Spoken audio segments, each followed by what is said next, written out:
Ladies and gentlemen, boys and girls, children of all ages, Los on Production proudly brings to you its best, brightest, and blackest combat review show there is anywhere. That's We Talk Combat, where we talk all things combat sports and sports entertainment. I go by the name of Muy Grande African Americano, and I'm joined by my tag team partner, the Frog Splash Connoisseur himself, Travis. What's up, Travis? How are you today, bro? What's up, bro? How you doing? Happy Friday the 13th. Happy Friday the 13th, man. Shout out to Jason Voorhees and all. Actually, I thought Devin was going to do a special today, actually. Well, that's a different story. But if you're new around here, hit the like and the subscribe button, please. Also, hit the notification bell as well. If you aren't new around here, welcome back to the Glow Yard. Hit us up with any comments and all. We thought we'd just drop a new show, I guess, new type of content, recap show right after some of the major shows, like maybe Raw, SmackDown, like that. We'll do a quick recap before we wait for the main review show of the week, which we do every Sunday around 3 p.m. So, again, if you're new around here, subscribe to that, and you can check us out with the cameras on. The whole crew with BA and Queen as well. We do recap shows on Sundays, or we do long recap shows of the whole week, give you our highs and lows and a letter grade. But for me and Travis, we're just going to break down SmackDown today. So, Travis, first and foremost, bro, how'd you feel about Well, I thought some SmackDown just started off kind of slow for me. I mean, it wasn't like too bad, but it just the ending was the best part of the show for me, for real. Okay. Well, hold on. Let me break it down one by one, then, and we'll get into it. Let's see. So first and foremost, we had the Drew McIntyre, was that Jacob Fatu promo where Drew came out, Nick Aldis. It's called out by Drew McIntyre, and that all happened. Then Jacob Fatu basically claimed that he screwed him out of his championship, and it was his fault. And telling him and basically looking at him and saying, "So what? What you gonna do about it?" Antagonizing him and all. And Drew McIntyre says he quits. So what did you think about that segment? That's what I thought about it. Until you just said he quit. Like, okay. He just said he quit. Like, it wasn't exciting. It was just okay. We know it's going to eventually lead to a match, but other than that, just it is what it is. Okay. I mean, I thought it was cool. I thought it was a way to set up. I actually knew from, well, we'll get into it further along the line, but some of the stuff they talked about during this promo kind of foreshadow what was going to happen later on in the night for me. I felt like, especially when they say what was going to happen. But yeah, that was first. So that was cool. Segment started off. The show did start off pretty slow. They had a commercial break after that. Come back. Jacob Fatu got mad backstage about Drew McIntyre quitting and all that, and that he can't take a whooping and all. And Trick Williams got mad that the only person doing the whooping around here. And basically, Jacob Fatu talks, tells him off. Tells him basically, I'm gonna whip your ass and all that stuff like that. And Trick just making these faces that he always does, the Rock type face, looking like I can't believe you. Yeah, and then talks to Nick Aldis and says, "What's going on? What are you doing?" He actually says, "Where's Trips? Who's in charge here? Where's Trips?" Says Triple H and all that stuff. So I thought that was funny. But yeah, Trey, what did you think about that little backstage segment afterwards, the continuation? I mean, I thought that was really fun. I mean, it wasn't as bored. I mean, I saw a Trick, so that was pretty, excited. He's one of our favorites. Like, this is the beginning part for the show. Like, as we explain, further around the card, but this is part of the show where the backstage segments for me was more exciting than the actual show so far. Okay. All right. So next you had the non-title match between the MFTs, Solo Sikoa and Tala Tonga versus Uncle Howdy and Eric Rowan. And I believe the Wyatt Sixes end up picking up the pinfall. The pinfall. I believe wasn't it Uncle Howdy that pinned Solo Sikoa, correct? Nikki Cross looked like she had the lantern for the Wyatt Six, and then Tama Tonga hit him with the cutthroat. Yeah, and Tama Tonga had a little segment beforehand with what's his name before the match? Shinsuke Nakamura. So, what you think about this, man? This whole little Y6, Shinsuke Nakamura, and MFTs. hopefully just wind up with a match with somebody with Shinsuke. But like we've been saying about this, this entire time, these past few weeks on the show, like this has all come down to basically just them and fighting over this lantern. So it's like another thing, like it's pretty much boring. Mm-hmm. I agree. That's it. Mm-hmm. I agree. I want this to be over with. I know they're trying to drag it out to WrestleMania. It's funny because they were talking about that they get their powers from the lantern and all. And I'm like, well, yeah. Uncle Howdy just beat Solo Sikoa like a couple weeks ago without the lantern. Right, exactly. So I'm like, this makes no sense. They're just trying to drag it out to WrestleMania. But see, this is why we need the Profits to come back. The big tag team wrestling, exciting. Yeah, this is your big faction though. Like this is the Judgment Day of SmackDown, and exactly. They just don't have them looking good at all. MFTs, so we'll see. I'm not really high on MFTs or the Y6 right now. No. Let's see. Damian Priest and R-Truth talking the back before they interrupted by Los Garza about the tag team turmoil match last week. Mm-hmm. They set up a match between them four. Mm-hmm. We go back to ringside, and Jade Cargill is having a non-title match against Michin. What you think about? I guess Damian Priest and that background segment and all that. I mean, there's not really much about it. It's not too much, not really, but just the match itself. Like, when did the Damian the Undertaker Priest wanted to show? Hold on. We didn't get there yet. Not the Damian Priest match. They went Jade Cargill and them making that match next. Okay. So they just had to talk in the back. Jade Cargill in the match against Michin. And then they come back and like I said, I was just saying about the promo. What you think about the promo when they did the backstage promo between Damian Priest and R-Truth and Los Garzas? This is another okay promo. Nothing too spectacular. Another waste of time. Which is going to set up a match, really. It was. Then they had a segment before the match between Jade and Michin with Kiana, James, and Julia, talking about Tiffany Stratton and that she won't be U.S. champion. That's crazy that Tiffany Stratton now going for the U.S. championship. But what you think about that? About Kiana, James, and Julia talking about Tiffany Stratton? Nothing really too exciting again. You weren't excited to hear Julia speaking Japanese? No. All right. So here's what I think. I feel like this is where SmackDown picked up for me. Because at the beginning, that first hour or so was I was just grading that. It was trash, right? It was filler. Right. It should have been 3 hours. When we got to the non-title match between Jade Cargill and Michin, and Jade Cargill picks up the victory after a pretty decent amount of time. They had I don't know how long the match was. It had to be probably about 10 minutes at least. Yeah, that's what it felt like. Shots and all. But what you think about that match? Jade Cargill got the victory. Yeah, of course. I mean, it's what she was supposed to do. Like, we all know this Jade was going to win, but it wasn't like Misha did bad or anything like that. It was just like, Jade's the champion, so she got to look good going into WrestleMania. I actually thought it was a really good match. Like it was a really good match. I thought that was a really good match between Jade and Michin, especially with Michin. If this was her first match returning from injury, she didn't look like she was rusty at all. Like she was out there taking chances and all. So I was like, okay, it didn't look like Jade hurt her. It looked like something probably happened by mistake the way she was out there wrestling with Jade. Like she trusts Jade. It looked like, but yeah, I thought that was cool. Then after the match, Jade cuts a promo, and then Rhea Ripley comes out as well, cuts a promo saying that afterwards that Jade's going to be her bitch. What you think about that? I did hold back that choke slam by Jade though, and then the licking her face before choke slamming her. Yeah. That was crazy. Jade and all that. Yeah. Like I said before, man, Jade got to stop licking people, man. She licked her face. You keep licking her face, man. This is not a Chappelle Show skit, okay? You can stop licking people's faces, Mr. Jake. What did you think about the promo, though?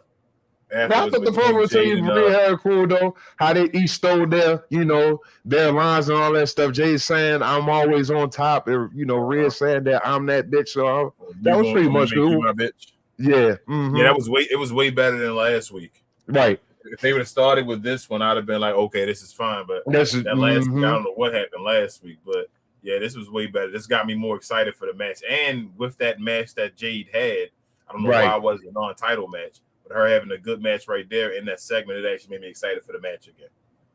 So it did its job. Then we go backstage, and we got Cody Rhodes talking to Nick Aldis, telling them to focus on the contract signing. And then Sami Zayn shows back up, talking his talk about everything that he said and all that stuff. And that Sami Zayn asked for a title shot and all that, and then said he's going to be rooting for him and all. Aleister Black ends up, once Sami gets mad again and hits water bottles and goes up at that water bottle. He's like 0-3 versus that water bottle. Aleister Black showed up, and then Aleister Black basically doing the whole carrying cross thing again. Exactly. Maybe this isn't why you're the champion at all, but what you think about that segment? That whole, Cody Rhodes, Sami Zayn, and Aleister Black. Just Sami Zayn just need to hurry up and turn heel. That's what I feel like is leading towards. He just need to become a bad guy, really. Between now or whatever. But I'm getting tired of him doing the same thing every week with, it should have been me, basically. Why can't I do this? Why can't I do that? Sammy, I'm the opposite of you. This becoming the bad guy, man. I'm the opposite of you right now. I'm enjoying this. You can't just make my bad guy out of nowhere. You gotta take your time. But I'm enjoying the turn by Sami Zayn. It's actually giving him something interesting on the show. All right, now we get the match for the Women's Tag Team Championship between Alexa Bliss and Charlotte Flair against the Irresistible Forces, Nia Jax and Lash Legend. The Bella Twins come out to watch the match. They get involved. Well, first Nia Jax ends up getting the Bella Twins involved by, I think, what was the Lash Legend move first, didn't she? And then she hit somebody. Charlotte kicked Brio, I think Nikki or whatever, and then but it was Nikki. And then Nia threw Alexa into Brie. Yeah. Then once they got back in the ring and all, I think it was Brie, maybe, or maybe it was Nikki. I can't remember which one it was. Got in the ring and started interfering, jumped on Nia Jax and all for the DQ. So technically, I guess the Irresistible Forces won by disqualification. So, and that sets up for another tag team match next week with them defending their tag team championship against the Bella Twins. But what do you think about that match? No, like that match was pretty cool. I mean, I did like the new move. I guess that's that finisher. I guess that spine buster leg drop combination. Well, that looked kind of hot. So, like I said, like they should have been did this a little earlier, man. But they're a legit tag team. This is what they're doing right now. That's tag team wrestling. And they defending the championship. They better defend it again next week. So they're gonna defend it about 3 times going into Mania, including Mania. But I think they're gonna have a 4-way at Mania though. It's some point. I don't know who the 4th team is, but maybe it might be them, the Bella Twins. I guess it probably I can't say Rio. Maybe what's that? Julia, Erica, Katana, maybe. I don't know, but Jelly Roll talks to Jelly Roll in the back, and it don't matter. Los Garzas versus Damian Priest and R-Truth. Damian Priest and R-Truth get the victory. What you think about that? What you think about that match? Like I was like Gary said earlier, man. Damian the Undertaker Priest. But he started stealing the Undertaker's movesets, man. I mean, it was just a match. I mean, why does he need to necessarily have to walk on the top rope? Like it don't. I hate that. It don't get nothing. It don't get no pop. No pop, and then you would do like a strut. See this where my expertise come in, because I'm the frog. Even though it wasn't a frog splash, but I gotta get that 2 thumbs down. But it looks ugly. Yeah. It don't look right. And then you want to, sit up and start grabbing his throat. Pause. What's that? Angel Garza's throat. Oh man, leave that to Taker. See, that's why you was getting close to bro. What's that? The bisexual Undertaker, the bondage Undertaker. Just leave out the Undertaker and let you be Damian Priest. That's all you need to do. Yeah, he's not Undertaker. He don't got that aura or none of that stuff. He need to chill. That's trash. We go to the back. Miz is cursed by Danhausen. And then we go to Jelly Roll on Miz TV. And Kit Wilson comes out there. Kit Wilson was funny, talking about instead of saying he was toxic Jelly Roll, he said he was he said he was fat. He was fat phobic. He said it was obese phobic. Fat phobic. Fat phobic. He might say he didn't say fat phobic. He said he was fat phobic and all. And it kind of it hit home a little bit for me. Jelly Roll tried to punch Kit, but then knocked out Miz because Miz got cursed. So, what do you think about the whole segment, that Miz TV segment? I think that was cool. I mean, I think I'm becoming a little bit of a fan of Danhausen. Not because it's wrestling, they just because of the whole you are cursed thing. So yeah. I told y'all when it happened, I said he'll be fine. He's a comedic character. He's not a serious character, so it's not like he's taking nobody's spot. He's coming in there doing comedy stuff. But I thought it was cool. I thought Kit Wilson was funny. I wish they would have booed Jelly Roll. I was like, please, Arizona, boo him, please.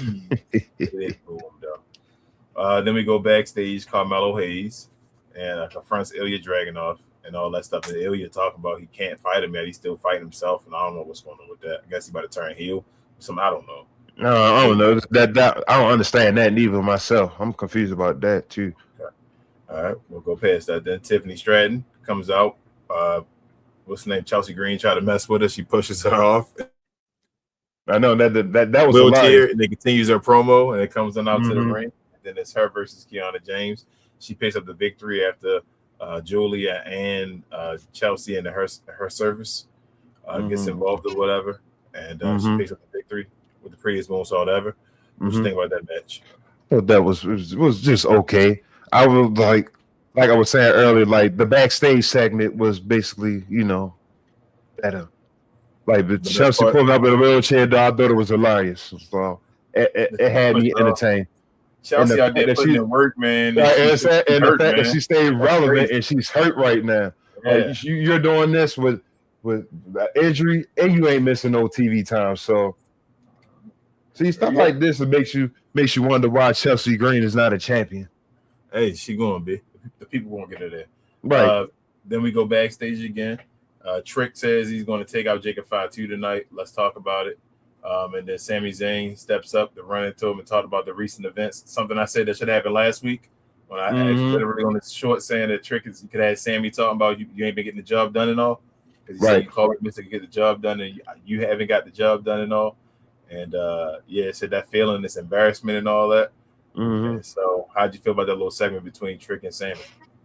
I'm saying it was just okay.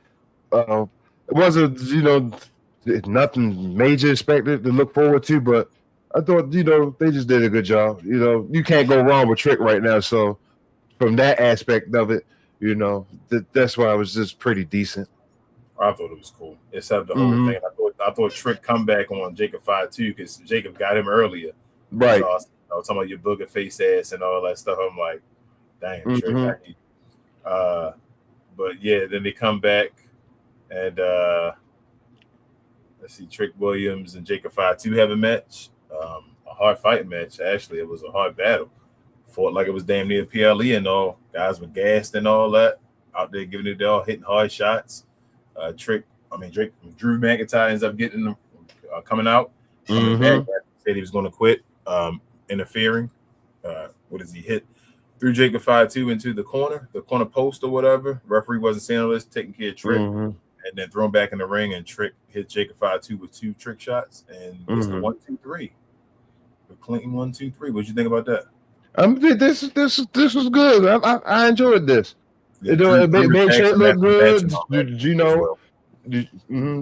Drew interfered, which we know he was going to, but it made sense for his interference because it's going to, set up the match between him and Jacob. And the fact that it took more than one trick shot to beat Jacob, So it made Trick look good still. And it don't make Jacob look too bad. I mean, he's still, it's still Jacob Fatu. So plus he is Samoan. Right. I mean, his head's supposed to be right. He's supposed to be hard as a coconut. Even with the whole the net breaker when he popped back up and everything, and start doing a little, his little shaky movement and all that stuff.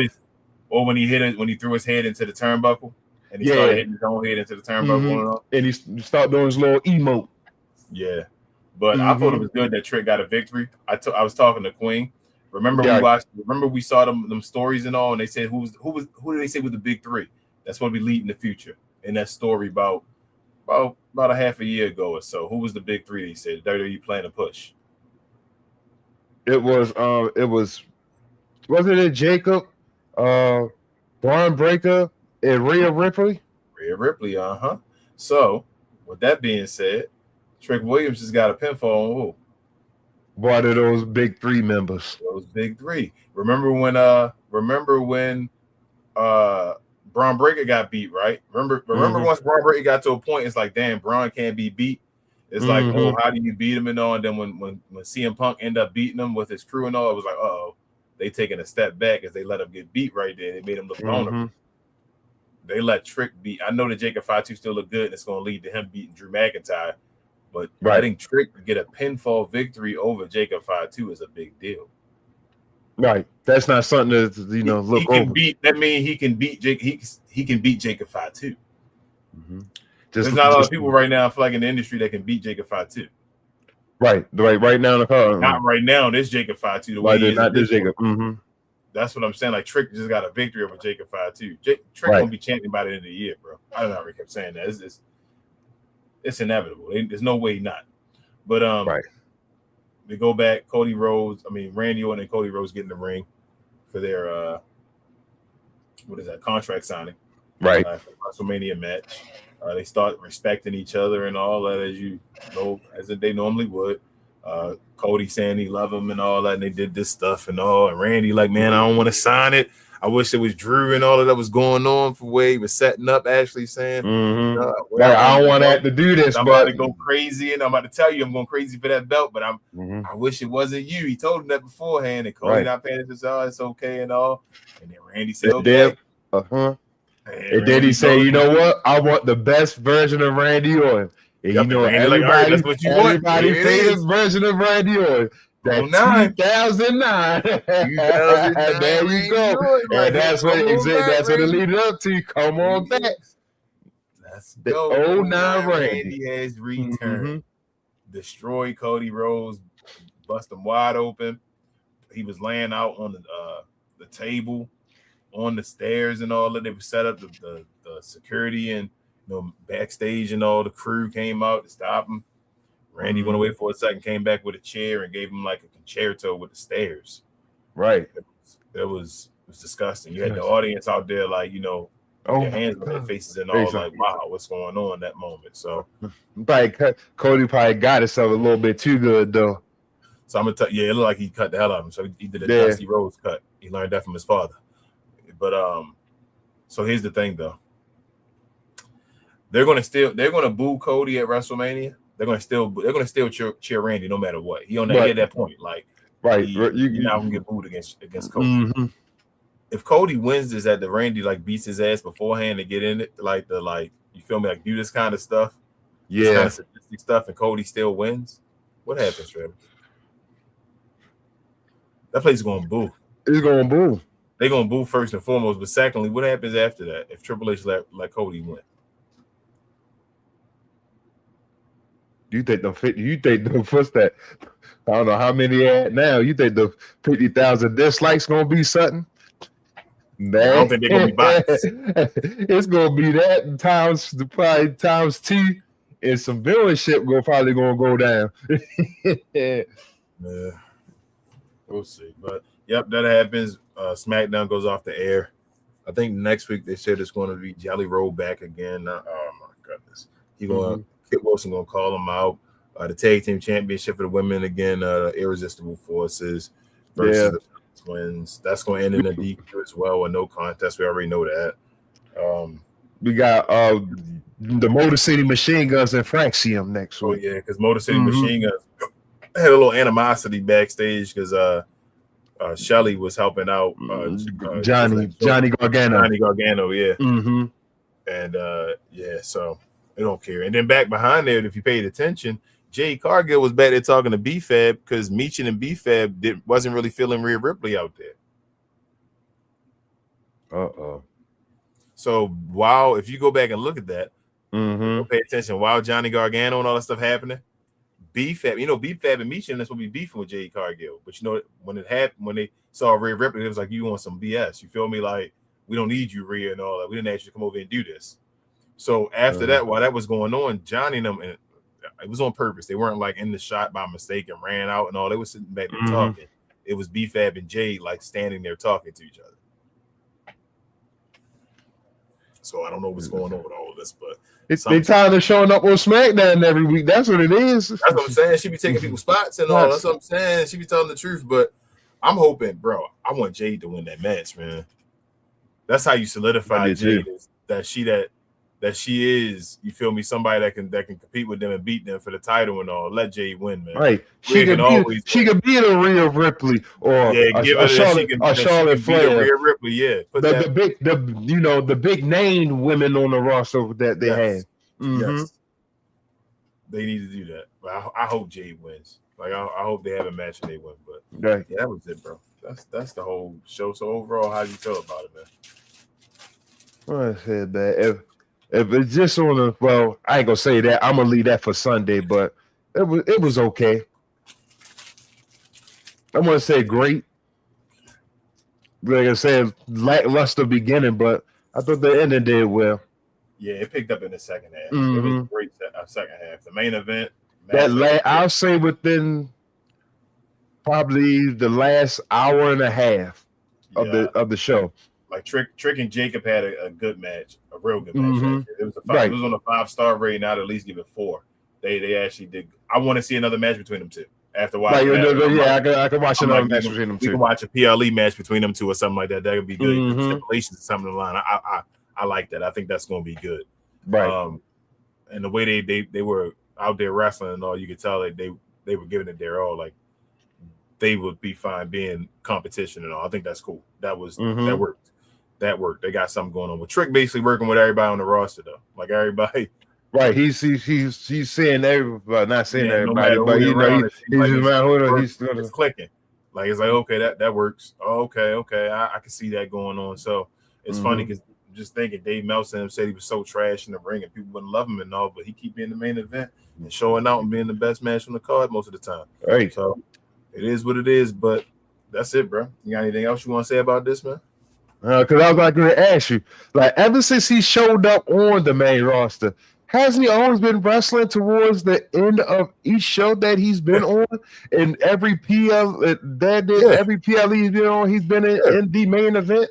Yeah, people still talking about. He's straight up saying that don't sound like someone that's being trashed to me. That's just my opinion. And they keep saying go for the U.S. title and all. I'm like, why? He gonna win that WWE title real soon. That's gonna be on his way real soon. Like I said, he beat. Okay, here we go again. What is Jacob Fatu wrestling for? Is he wrestling for the U.S. title still? No. What is he wrestling for, Travis? You tell me. Oh, he's trying to wrestle for what's that? The heavyweight, the World Heavyweight Championship, WWE Championship, right? Okay. Who Trick Williams just beat? Jacob Fatu. So what that mean? Trick Williams wrestling for? That said same championship. Alrighty then, bro. The show with that one. I just want to make 1 + 1 = 2, or 2 + 2 = Thomas Jefferson, sucker. But, before we leave, a couple of things real quick. Shout out to the merch, man. Travis, I get the merch. Travis, you behind. You better click on that link.